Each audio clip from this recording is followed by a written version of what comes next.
Students, चलो आते हैं हमारे भाषा अध्ययन की ओर। और आज का हमारा टॉपिक वही शब्द भेद और उसका तीसरा भेद, यानी कि शब्द भेद का तीसरा कौन सा भेद है वो हमें सीखना है। पिछले दो वीडियो में हमने सीखा था संज्ञा, पहला भेद जो है शब्द का संज्ञा, और दूसरा भेद सर्वनाम। आज हम देखने जा रहे हैं विशेषण। तो चलो शुरू करते हैं विशेषण और विशेषण के भेद। देखो विशेषण क्या होता है, आप अंग्रेजी में उसको कहते हो एडजेक्टिव। तो विशेषण क्या है? तो विशेषण है शब्द का तीसरा भेद। जो शब्द संज्ञा या सर्वनाम शब्दों की विशेषता, यानी कि क्या, गुण, दोष, रूप, आकार, संख्या आदि का बोध कराते हैं, उन्हें विशेषण कहते हैं।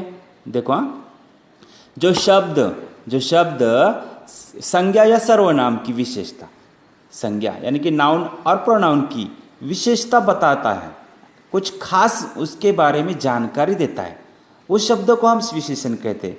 कि जैसे भयभीत है या फिर बड़ा है, मूर्ख है, कुछ या सौ, ये सब विशेषण शब्द हैं। ये सब क्या है? विशेषण के शब्द, कि जो संज्ञा के या सर्वनाम के क्या बोलते हैं, गुण या विशेषण या विशेषता दिखाते हैं, या कुछ उसके दोष दिखाते हैं, कुछ भी हो, या भावना भी दिखाते हैं। तो ये सब क्या हैं? विशेषण के शब्द हैं। अभी फिर से मैं आपको एक बार बताता हूँ कि विशेषण की व्याख्या यानी कि संज्ञा क्या है। कि जो शब्द संज्ञा या सर्वनाम शब्दों की विशेषता यानी कि गुण, दोष, रूप, आकार, संख्या आदि का बोध कराते हैं, उन्हें क्या कहते हैं? विशेषण कहते हैं। उनको विशेषण कहते हैं। उदाहरण के तौर पर देखो, जैसे कि भयभीत, बड़ा, मूर्ख, कुछ, सौ, ऐसे सब विशेषण। इसके जैसे अन्य बहुत ज़्यादा विशेषण के शब्द हैं। अभी विशेषण के भेद की ओर आते हैं। भेद यानी कि उसके टाइप्स। विशेषण के मुख्य चार भेद हैं। विशेषण के मुख्य चार भेद है। पहला है गुणवाचक विशेषण, दूसरा है सार्वनामिक विशेषण, तीसरा है संख्यावाचक विशेषण। अब इस संख्यावाचक विशेषण के उसके भी दो उपभेद हैं, सब टाइप्स हैं। संख्यावाचक विशेषण के भी सब टाइप्स है, और उसमें से पहला है निश्चित संख्या, यानी कि कोई कंफर्म संख्या के बारे में जानकारी, यानी कि निश्चित संख्या के बारे में जानकारी मिलती है, तो निश्चित संख्यावाचक। और एक है अनिश्चित संख्या, कि पता नहीं कितनी, हजारों, लाखों, पता नहीं, अनिश्चित संख्या। तो अनिश्चित संख्या के बारे में जानकारी मिलती है, तो अनिश्चित संख्यावाचक। अभी चौथा मुख्य भेद है विशेषण का, वो है परिमाणवाचक विशेषण। परिमाणवाचक विशेषण, तो उसका पहला भेद यानी कि परिमाणवाचक के भी दो उपभेद हैं।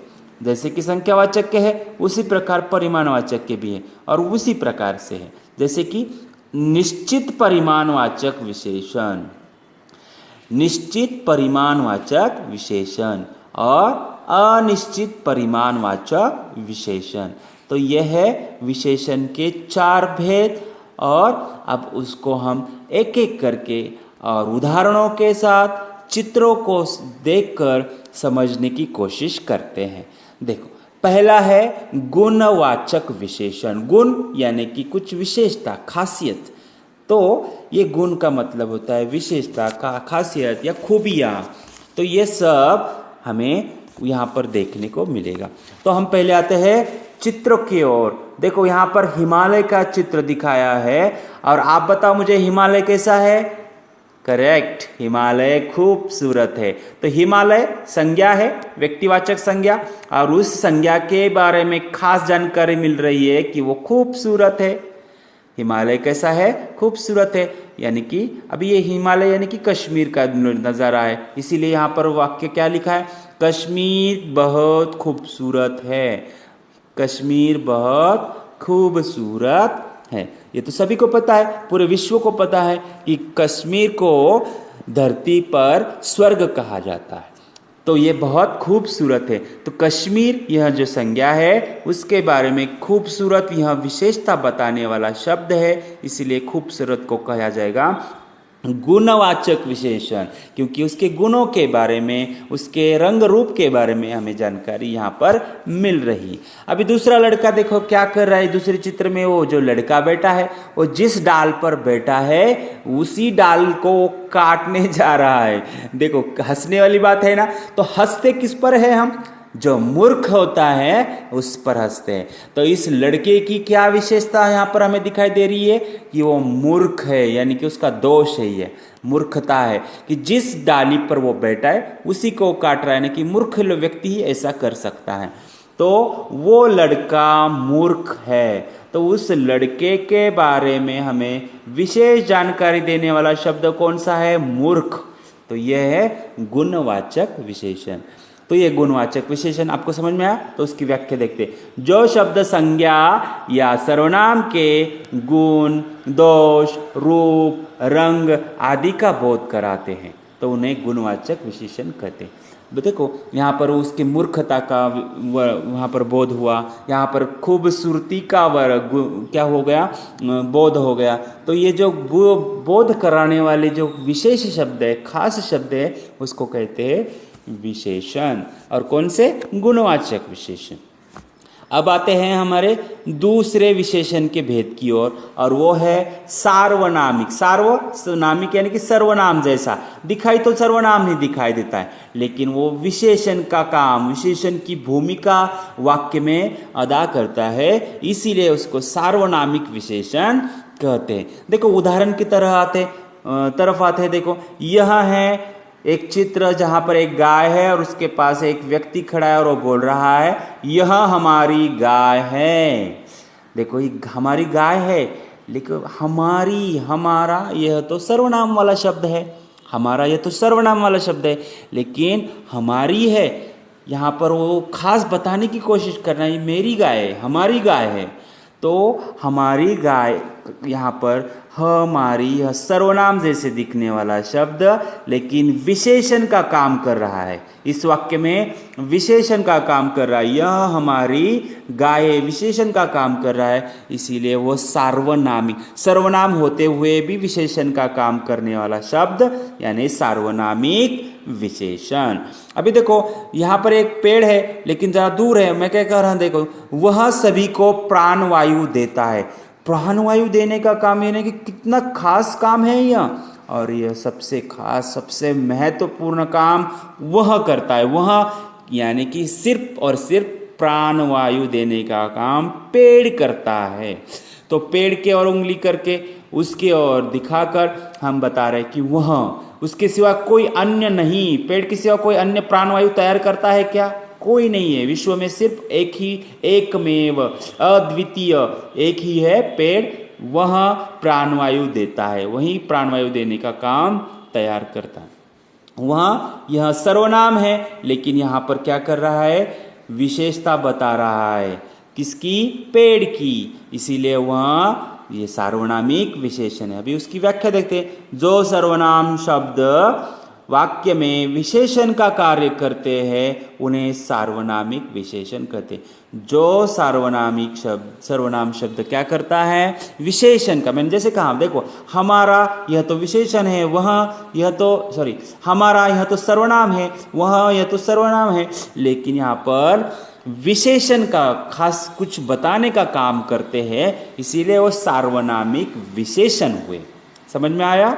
अब आते हैं हमारे तीसरे विशेषण की ओर, और उसका नाम है संख्यावाचक विशेषण। ये तो सबको नाम से भी पता चलता होगा कि संख्यावाचक विशेषण आखिर है क्या।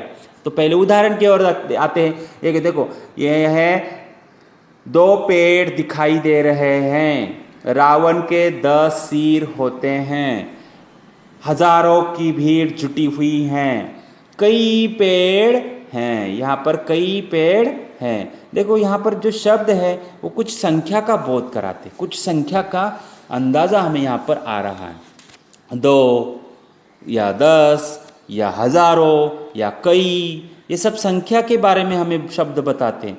तो इसीलिए इन शब्दों को संख्यावाचक विशेषण कहते हैं। संख्यावाचक विशेषण की व्याख्या की ओर आते हैं। देखो, जो शब्द संज्ञा के या सर्वनाम के विशेष संख्या का बोध कराते हैं, संख्या का बोध यानी कि संख्या का ज्ञान होता है हमें, वहां पर उस शब्द को हम क्या कहते हैं? संख्यावाचक विशेषण। जो शब्द संज्ञा या सर्वनाम की संख्या का बोध कराते हैं उन्हें संख्यावाचक विशेषण कहते हैं। जैसे 2, 100, हजारों, कुछ, कई, ये सब संख्यावाचक विशेषण है। अभी मैंने आपको जैसे कहा कि संख्यावाचक विशेषण के भी 2 उपभेद है, सब टाइप्स है, वो देखो। अभी यहाँ पर हमें चित्र की ओर आते फिर से 2 पेड़ दिखाई दे रहे हैं। रावण के 10 सिर थे, बराबर ना? तो हमें निश्चित संख्या पता चल रही है। रावण के कितने सिर थे? 10। वहां पर पेड़ कितने दिखाई दे रहे? 2। यानी कि निश्चित संख्या हमें समझ में आ रही कि 2 पेड़ है या 10 सिर थे। 10, 2 ये निश्चित संख्या है। जैसे 50, 1000 आपको बोला जाए 50 लिखो, 50 लिखेंगे। लेकिन अगर ये निश्चित संख्या है तो हम उसको कहेंगे निश्चित संख्यावाचक विशेषण। तो निश्चित संख्यावाचक विशेषण के संज्ञा की ओर आते हैं। देखो, जिस शब्द से संज्ञा या सर्वनाम की निश्चित संख्या का बोध होता है, संज्ञा या सर्वनाम की निश्चित संख्या। संज्ञा कौन सी है? पेड़ या रावण, और उनकी निश्चित संख्या पेड़ 2 थे, रावण के सिर 10 थे। तो ये निश्चित संख्या क्या हमें क्या हो रहा है? बोध हो रहा है। तो इसीलिए उसको कहा जाएगा निश्चित संख्यावाचक विशेषण। समझ में आया? अब आते हैं दूसरे उपभेद की ओर। अनिश्चित। अनिश्चित यानी कि कंफर्म नहीं है, पता नहीं कितने। यहाँ पर हजारों की भीड़, कोई बता सकता है कितने भीड़, कितने हैं इस भीड़ में? हजारों, सिर्फ हजारों कह सकते हैं, लेकिन एग्जैक्ट 1000 है, 2000 है, 10,000 है या कई हजार है, पता नहीं।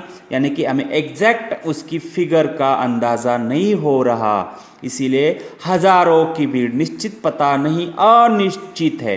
भीड़ कितनी है? अनिश्चित, पता नहीं कितनी है। जैसे कि देखो यहाँ पर भी कि यहाँ जंगल में कई पेड़ है। अभी जंगल में तो अनगिनत पेड़ होते हैं, हम उसकी गिनती भी नहीं कर सकते, ऐसे अनगिनत पेड़ जंगल में होते। तो कई यह जो शब्द है उससे हमें संख्या के बारे में तो पता चल रहा है, लेकिन निश्चित संख्या के बारे में नहीं पता चल रहा, इसीलिए उसको कहा जाएगा अनिश्चित संख्यावाचक विशेषण। कई अनिश्चित संख्यावाचक विशेषण, हजारों की भीड़ अनिश्चित संख्यावाचक विशेषण। तो इसकी संज्ञा देखते हैं। जिस शब्द से संज्ञा या सर्वनाम शब्द की निश्चित संख्या का पता नहीं चलता, बोध नहीं होता, उसे अनिश्चित संख्यावाचक विशेषण कहते हैं। समझ में आ गया कि जिस संज्ञा शब्द से हमें संख्या का बिल्कुल भी बोध नहीं होता। संज्ञा शब्द कितनी संज्ञा है? 1000 है, 2000 है, कितने पेड़ है? 1000 है, लाख है, नहीं पता। अनगिनत पेड़ होते जंगल में, तो कई, सिर्फ हम कई शब्द यूज कर सकते। तो अनिश्चित संख्यावाचक विशेषण। अब आते हैं हमारे चौथे भेद की ओर, परिमाणवाचक विशेषण। परिमाण यानी कि आपको पता है कि नाप तोल करने वाला यूनिट, एकक। एकक को हम इंग्लिश में हम एक यूनिट कहते हैं और हिंदी में उसको हम परिमाण कहते हैं। तो यूनिट यानी कि एकक, हमें अगर एकक के बारे में, उसके नापतोल करने वाले नापतोल का बोध होता है तो हम उसको कहेंगे परिमाण। जैसे कि देखो, परिमाणवाचक संख्या देखते हैं तो परिमाणवाचक विशेषण का हम व्याख्या देखते हैं कि जो शब्द संज्ञा या सर्वनाम की मात्रा यानी कि कितना है, कम है, ज़्यादा है, लेकिन कितने यूनिट में कितना है, तो वो नापतोल के बारे में बोध कराता है, उस शब्द को हम क्या कहते हैं? परिमाणवाचक संख्या विशेषण कहते हैं। जैसे कि देखो, मीटर, देखो, किलो, ज़्यादा, थोड़ा। देखो यहाँ पर भी 2 उपभेद है, मैंने आपको बताया कि मीटर हमें निश्चित क्या होता है? परिमाण का पता चलता है।